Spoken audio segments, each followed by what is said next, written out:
বিমানের ভিতরে ভর্তি কঙ্কাল। ৩৫ বছর আগে হারিয়ে যাওয়া বিমান ফিরল এয়ারপোর্টে। বিশ্বের বড় রহস্য এই ঘটনা। ১৯৮৯ সাল। উইকলি ওয়ার্ল্ড নিউজের পাতা জোড়া একটা খবরে চোখ আটকে গিয়েছিল সকলের।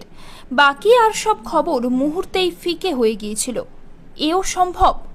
১৯৫৪ সালে হারিয়ে যাওয়া বিমান কিনা ফিরে এসেছে ৩৫ বছর পরে। বিমানের ভিতরে সব মানুষ ততদিনে হয়ে গিয়েছে কঙ্কাল। সে মৃতদের নিয়েই এতদিন ধরেই আকাশে আকাশে ঘুরে বেরিয়েছে বিমানটি।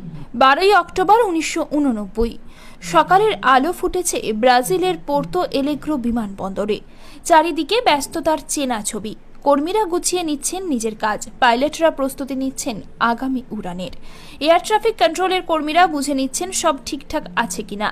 একটা গোটা দিনের কাজ যে সুষ্ঠুভাবে এগিয়ে নিয়ে যেতে যা যা করার তাতেই মগ্ন কর্মীরা। এমন সময় আকাশে ভেসে উঠল একটি